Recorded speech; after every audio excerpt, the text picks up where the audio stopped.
Quem tá olhando? Tô com paciência hoje não, hein? Vamos logo pra aula. Olá! O mano ali tava bravo, né? Tava sem paciência. Eu não. Tô sempre com paciência com vocês, sempre pronto para ensiná-los, mesmo que seja assim, de maneira virtual, né?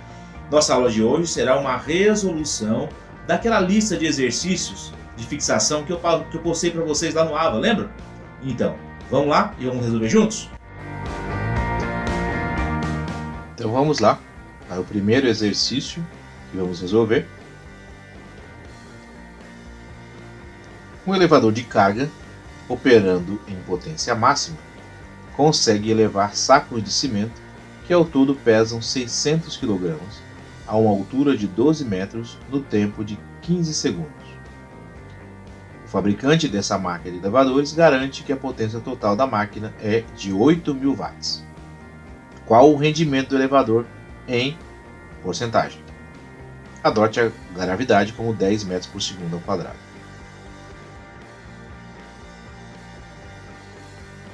Primeira coisa, sabemos que rendimento é potência útil sobre potência total. Então, vamos chamar aqui da primeira parte, onde eu preciso definir qual o valor dessa potência útil, já que a total ele já me forneceu, que é 8.000 watts. Trabalho é força vezes deslocamento. E a pergunta é, qual é a força? É o trabalho de uma força-peso. E força-peso é massa vezes gravidade. A massa é 600, a gravidade é 10, então eu tenho 6.000 newtons de força-peso. Tá? Não confunde esse P em vermelho com aquele P em preto, porque isso aqui é da força-peso. O símbolo é o mesmo, mas sabemos que aqui eu estou tratando de força-peso. E esse deslocamento nada mais é do que a altura de 12 metros. Então eu tenho 6.000 vezes 12, eu tenho um trabalho de 72.000 joules. Vou substituir isso lá, 72.000 dividido pelo ΔT, que é o intervalo de tempo. 72.000 dividido por 15 dá 4.800 watts. Esse é o valor que vamos chamar de potência útil. E a total, 8.000 watts. Portanto, rendimento é potência útil de 4.800 dividido pela potência total, que é 8.000, vai me dar 0,6, multiplico por 100 para que meu resultado seja em porcentagem. Portanto, o rendimento do elevador de carga é de 60%.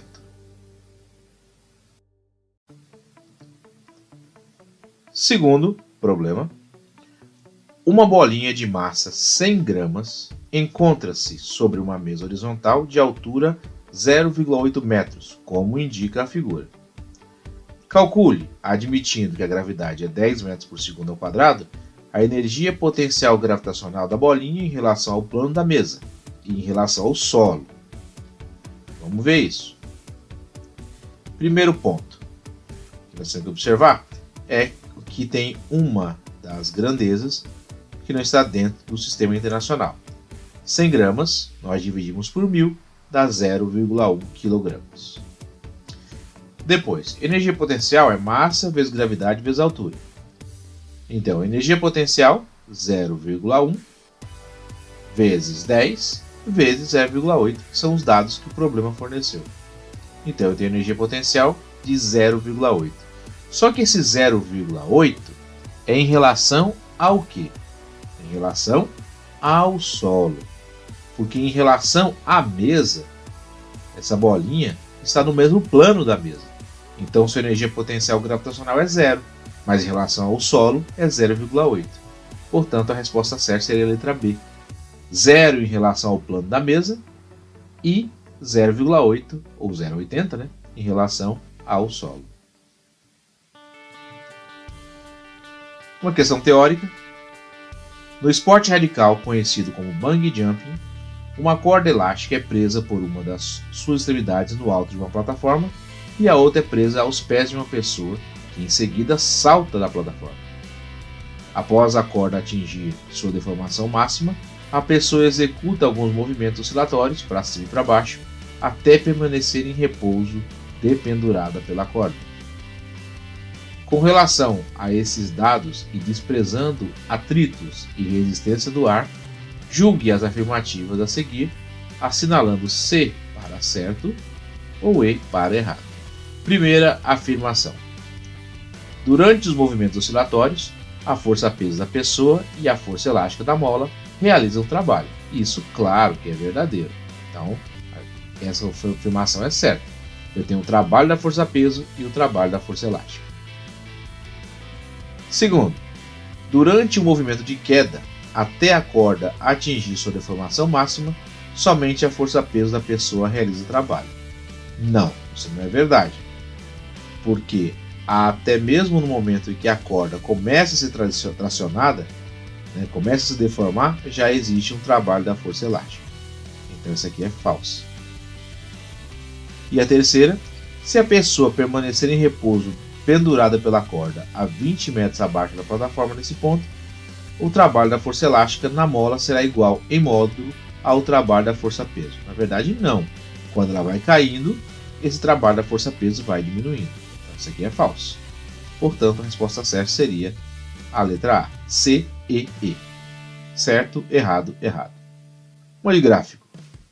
E esse gráfico mostrado na figura seguinte representa a intensidade da força elástica de uma mola em função da deformação.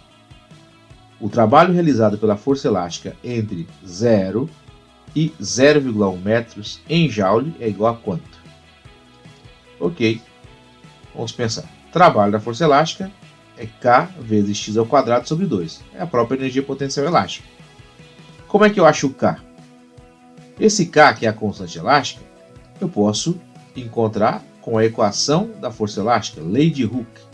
Força elástica é K vezes x. Se eu olho para o gráfico, eu sei que a força elástica, que deforma o corpo, é 50 newtons, enquanto a deformação é 0,2 ou 0,20. Que eu passo para o outro lado dividindo, 50 dividido por 0,20 a 250 newtons por metro. Portanto, agora eu posso calcular esse trabalho da força elástica em 0,1 metros, que é o que ele está pedindo, hein? Entre 0 e 0,1 metro. Então eu jogo na equação 250 vezes 0,1 ou 0,10, é a mesma coisa, né? Ao quadrado sobre 2. Então, 250 que multiplica 0,01 dividido por 2. Ou seja, 2,5 dividido por 2 dá 1,25, o que nos dá a letra A. Um bloco de 1,2 kg é colocado sobre uma mola vertical de massa desprezível e constante elástica vale 1.800 Nm por metro. Está comprimida 15 cm. Liberando-se a mola, o bloco se eleva até uma altura h acima da posição inicial. Considere a gravidade como 10 metros por segundo ao quadrado e despreze atritos.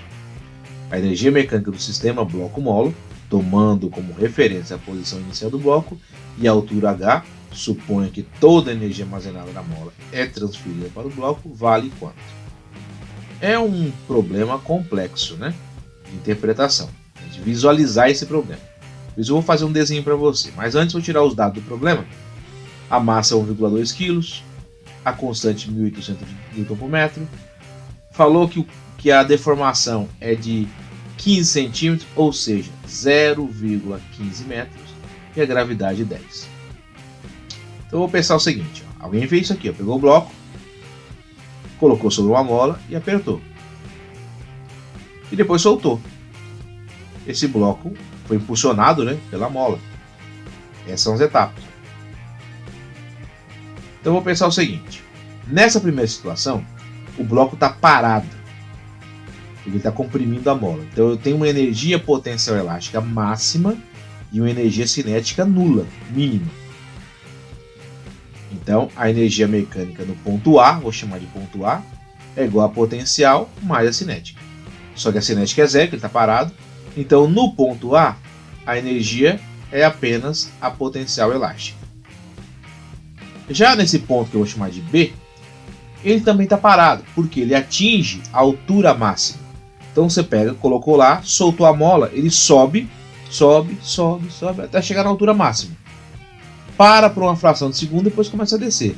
Nessa fração de segundo, a energia cinética dele é zero. Eu vou cortar a energia cinética. Então, no ponto mais alto, vou chamar de ponto B, a energia mecânica em B é a própria potencial gravitacional. Então, notem as transformações de cada uma. Então, sabemos que, como é um sistema conservativo, ele mandou desprezar todos os atritos, a energia mecânica em A é igual à energia mecânica em B. Então, vamos lá. Sabendo disso, a energia mecânica em A é a energia potencial elástica, conforme nós vimos na parte anterior. O que é energia potencial elástica? K vezes x ao quadrado sobre 2. Constante elástica, deformação dividido por 2. Calculando, 1800 que multiplica 0,15 ao quadrado sobre 2. Ou seja, 1800 vezes 0,0225 dividido por 2. Calculando, isso aqui vai dar 20,25 joules. Essa é a energia mecânica total do sistema. Por que eu sei disso? Porque o sistema todo é conservativo, desprezei os atritos. Então, no ponto A ou no ponto B, a energia mecânica sempre vai valer 20,25 joules. É informação muito importante, que eu vou usar ela na segunda parte do problema, onde eu preciso definir a altura H. Essa altura que eu chamei de ponto B. Então, a energia mecânica em A é igual à energia mecânica em B. A em A é 20,25. Em B é massa, é a potencial mais a cinética, mas já vimos que a cinética é zero, então é massa vezes gravidade vezes a altura de B. A massa é de 1,2, a gravidade é 10, aí eu posso achar o H de B, que é a altura do ponto B. Logo, 20,25 dividido por 12 vai me dar 1,6875. Vamos arredondar para 1,7, que aí nós podemos encontrar a resposta, que é a letra E. Probleminha, onde nós temos o clássico problema de energia mecânica. Sempre você vai encontrar em vários livros isso daí, certo? Uma rampa, alguma coisa brincando com tobogã, brincando com montanha-russa. E agora tem assim: um carrinho é lançado sobre os trilhos de uma montanha-russa no ponto A, com uma velocidade inicial V0, conforme mostra a figura. As alturas H1, H2 e H3 valem respectivamente 31,25, 12,4 e 17,3 metros. Para o carrinho atingir o ponto C, desprezando os atritos, o menor valor de V0 em metros por segundo deve ser igual a quanto? Então o objetivo, na verdade, aqui é ele chegar no ponto B. Porque se ele chegar no ponto B, desligar todos os motores, ele desce na banguela até o ponto C, já que não tem atrito. Certo? Então essa é a grande sacada. Muitas vezes a pessoa vai fazer a conta toda baseada no ponto C. Mas como o ponto B é mais alto que o C, se ele chegar no ponto B, consequentemente ele vai descer até o ponto C. Então esse é meu cálculo. Vou pegar esse 3,25 metros, que é essa altura que eu devo considerar. Desprezar os atritos, então eu sei que a energia mecânica do ponto A vai ser igual à energia mecânica do ponto B. A energia mecânica do ponto A é a potencial em A mais a cinética em A. Só que o A está aonde? No solo. Então, se está no solo, não tem energia potencial gravitacional, só a cinética. Já no ponto B, energia potencial em B mais energia cinética em B. Bom, como nós já vimos, se ele zerar a velocidade para chegar em B, já é suficiente. Então, se ele parar em B, ele já desce até C, só aí no embalo, né? Então, vamos dizer que ele para em B. Vou cortar aqui. Portanto, a cinética é massa, velocidade ao quadrado sobre 2, e a potencial massa, gravidade e altura. Note aí que a massa não importa. Ele não me deu o valor da massa. Mas matematicamente, eu posso cortar as massas. E aí fica uma lição importante para a gente. Num sistema conservativo, a massa não vai importar se eu quero determinar a velocidade ou a altura. No dissipativo faz toda a diferença, no conservativo não. Mas se você não se sente à vontade, peça licença para o professor de matemática e dê um valor aí para a massa. Você pode colocar 487,5. Ou simplesmente colocar 1 kg. Né? Se você não quiser cortar. Beleza? Já fica a seu critério. Você vai perceber que a massa não vai alterar em nada todo o processo de conservação de energia. Muito bem. Então a velocidade em A sobre 2 igual a gravidade vezes H de B. Vamos lá. Vou pegar esse valorzinho aqui e vou continuar aqui. Então agora eu vou substituir esses valores. A gravidade é 10. A altura de B é 31,25. Ou seja, dá 312,5. Múltiplo cruzado. Então vai dar V de A igual a 625. Extrai a raiz quadrada. Eu tenho 25 metros por segundo. Portanto, seria a letra E. Um estudante de massa 70 kg salta de bungee jumping de uma ponte a uma distância considerável do solo. Inicialmente, a corda elástica atada a seus tornozelos está totalmente sem tensão. A energia potencial elástica é nula, né? O estudante cai, a partir do repouso, a uma distância vertical máxima de 32 metros em relação ao seu ponto de partida. Desprezando-se as variações de energia cinética e potencial na corda elástica ideal, bem como as perdas de energia por dissipação, qual a energia potencial elástica armazenada na corda quando o estudante se encontra no ponto mais baixo de sua trajetória. Ou seja, já vimos aí quando o elástico estiver no máximo esticado. Então vejamos aqui, no ponto A, a corda não tem tensão nenhuma, né? Não está tensionada, aí ele pula, à medida que pula, a corda elástica vai se esticando, até que no ponto B ela está esticada no ponto máximo. Uma fração de segundo, ela já devolve o movimento e está subindo um pouco, né? Beleza? Então aí nesse caso, nós temos o ponto A, aonde ele está na altura máxima, e no ponto B está na altura mínima. No ponto A, a corda elástica, tensão zero. No ponto B, tensão máxima. O que importa é que a energia mecânica no ponto A é igual à energia mecânica no ponto B. No ponto A, eu tenho a potencial mais cinética e a energia cinética é zero. Por quê? Está parado, né? E no ponto B, a energia cinética em B, ele para por uma pequena fração de segundos. Então, também é zero. Isso prova exatamente que toda a energia potencial gravitacional foi se transformando em energia potencial elástica. A gravitacional é massa, gravidade e altura, e eu quero achar a elástica. Ele me deu massa, me deu gravidade, me deu altura. Agora é só multiplicar. 70 vezes 10 vezes 32 vai dar uma energia potencial elástica de 22.400 joules. Portanto, letra A. Próximo. A figura abaixo mostra um trecho de uma montanha-russa. No ponto A, um carrinho de massa igual a 200 kg é abandonado a partir do repouso. O ponto D indica o término da montanha-russa, nem tem o D no desenho, não importa. Desprezando o atrito e a resistência do ar, determine a velocidade do carrinho no ponto B. Também é um clássico, tem muito problema que você vai encontrar assim. Então vamos lá.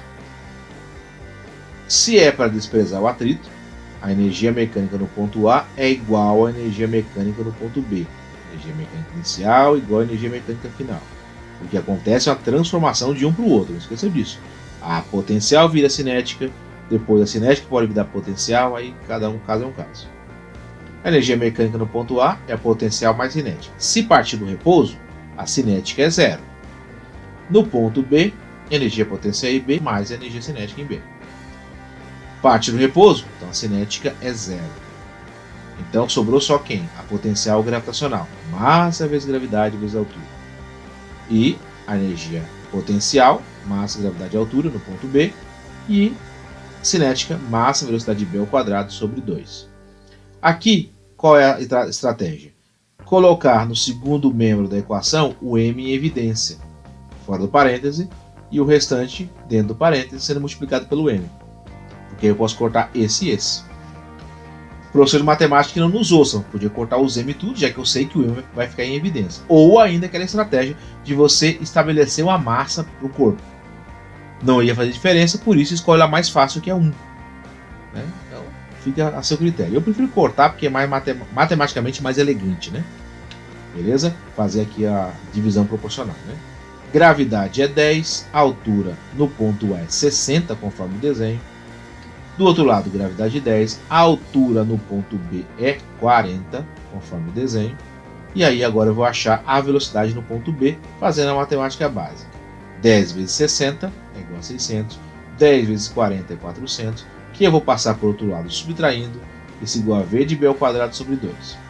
Então eu vou ter 200 igual a v de b ao quadrado sobre 2, eu multiplico cruzado, logo eu terei v de b ao quadrado igual a 400, que é só tirar a raiz, vai me dar 20 metros por segundo, portanto, letra D. O gráfico dado representa a força compressora F sobre uma mola em função de sua deformação x.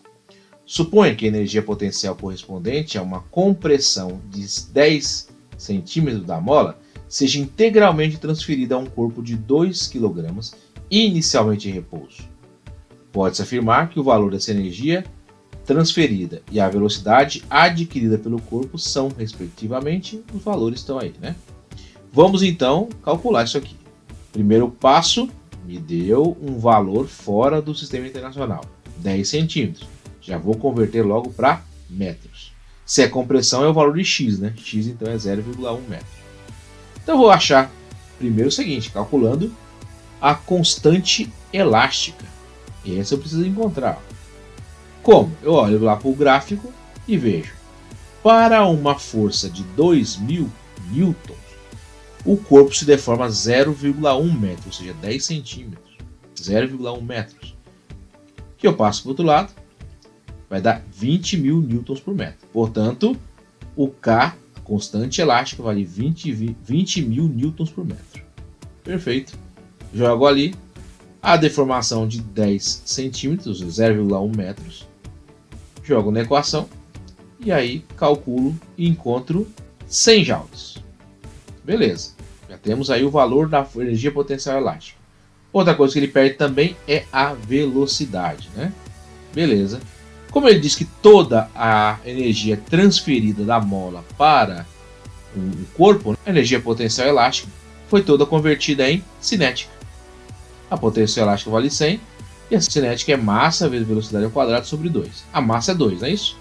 Posso cortar o 2 e o 2, ficou v ao quadrado igual a 100, cuja raiz é 10. 10 metros por segundo. Portanto, a minha resposta seria a letra A. 100 para a energia potencial elástica e 10 para a velocidade. A figura a seguir representa um objeto de massa 4 kg, posicionado em uma rampa cujo ponto A está a 28,8 metros do solo. Partindo do repouso, o objeto desliza pela rampa sofrendo atrito no trajeto, até chegar no ponto B, no nível do solo, com velocidade de 20 metros por segundo. Determine a quantidade de energia dissipada no trajeto. Adote a gravidade como 10 metros por segundo ao quadrado. Exercício que não é conservativo, esse é dissipativo porque tem que considerar o atrito. Se o sistema fosse conservativo, a energia mecânica em A seria igual à energia mecânica em B. Quem é a energia mecânica em A? A potencial mais a cinética. Beleza, aí ele me informou que partir do repouso, então a cinética seria 0. A potencial é massa vezes gravidade vezes a altura de A. A massa ele me deu que é 4 kg, a gravidade é 10 e a altura em A 28,8. Portanto, multiplicando tudo, eu teria 1.152 joules de energia mecânica no ponto B. Beleza, se fosse conservativo. Vou anotar isso aqui, deixar num cantinho aqui. E agora? Mas não é conservativo, ele é dissipativo. Beleza. Vamos calcular a energia mecânica em B e vamos comparar com a situação conservativa. Porque nós sabemos que o trabalho do atrito é a variação da energia mecânica. Então deveria ser 1.152. Vamos ver quanto é e calcular a diferença. Então beleza, energia mecânica em B é a potencial em B mais a cinética em B. Bom, a potencial em B é 0, porque é nível do solo. Então, sobra a cinética em B. Massa, velocidade B ao quadrado sobre 2. A massa é 4, a velocidade B é 20 Isso vai ser elevado ao quadrado, que vai dar 400, multiplicado por 4, depois dividido por 2. Então vai dar 800 joules. Olha que perdeu consideravelmente. Se fosse conservativo, era 1152. Mas como é dissipativo, só deu 800. Então, em um sistema dissipativo, a variação da energia mecânica é o trabalho da força de atrito. Então, a variação da energia mecânica é a final menos a inicial, ou seja, 800 menos 1152 vai dar um trabalho de atrito de 352 em módulo, mas é negativo, né? Porque o atrito exerce um trabalho resistente, ok? Então vai dar negativo. Se o problema pede, determine em módulo, aí você esquece o sinal. Se não, considere aí o sinal negativo. Muito bem, pessoal, por hoje é só. Espero que tenham entendido. Bom estudo para todos, até a próxima e tchau!